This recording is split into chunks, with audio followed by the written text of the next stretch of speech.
At these words, a vague and half-formed conception of the meaning of Dupin flitted over my mind.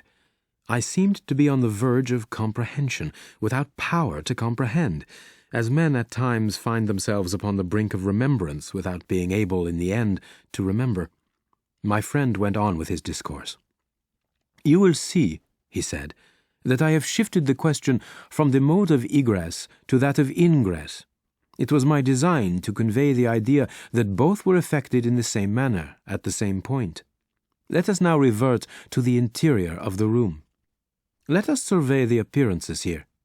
The drawers of the bureau, it is said, had been rifled, although many articles of apparel still remained within them. The conclusion here is absurd. It is a mere guess, a very silly one, and no more.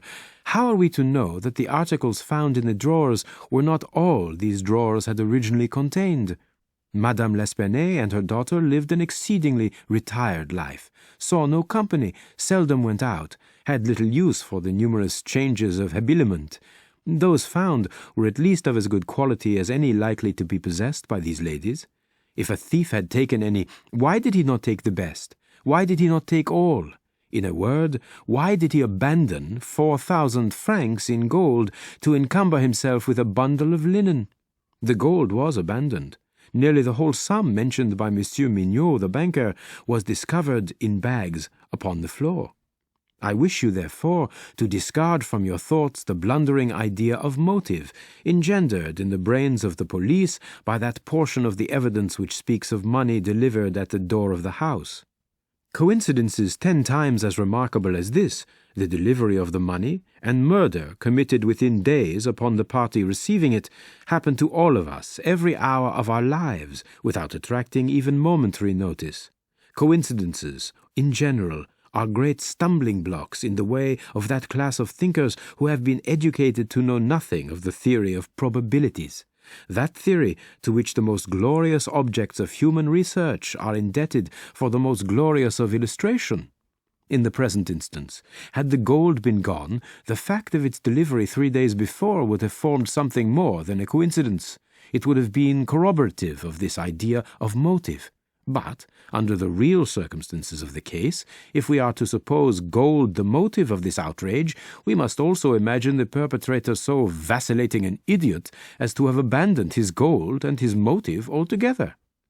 Keeping now steadily in mind the points to which I have drawn your attention, that peculiar voice, that unusual agility, and that startling absence of motive in a murder so singularly atrocious as this, let us glance at the butchery itself. Here is a woman strangled to death by manual strength and thrust up a chimney head downward. Ordinary assassins employ no such mode of murder as this. Least of all do they thus dispose of the murdered. In this manner of thrusting the corpse up the chimney, you will admit that there was something excessively outré, something altogether irreconcilable with our common notions of human action, even when we suppose the actors the most depraved of men. Think, too, how great must have been that strength which could have thrust the body up such an aperture so forcibly that the united vigor of several persons was found barely sufficient to drag it down. Turn now to other indications of the employment of a vigor most marvelous. On the hearth were thick tresses, very thick tresses, of grey human hair. These had been torn out by the roots. You are aware of the great force necessary in tearing thus from the head even 20 or 30 hairs together. You saw the locks in question as well as myself. Their roots, a hideous sight, were clotted with fragments of the flesh of the scalp, sure tokens of the prodigious power which had been exerted in uprooting perhaps 500,000 hairs at a time. The throat of the old lady was not merely cut, but the head absolutely severed from the body. The instrument was a mere razor.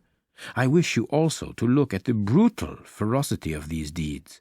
Of the bruises upon the body of Madame L'Espanaye I do not speak. Monsieur Dumas and his worthy coadjutor Monsieur Etienne have pronounced that they were inflicted by some obtuse instrument, and so far these gentlemen are very correct.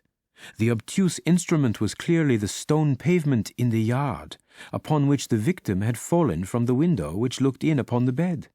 This idea, however simple it may now seem, escaped the police for the same reason that the breadth of the shutters escaped them, because by the affair of the nails their perceptions had been hermetically sealed against the possibility of the windows having ever been opened at all.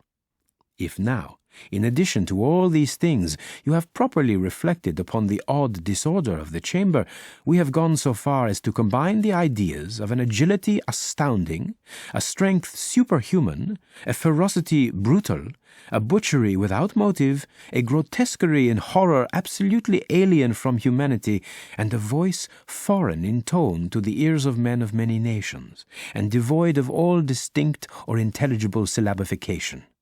What result, then, has ensued? What impression have I made upon your fancy?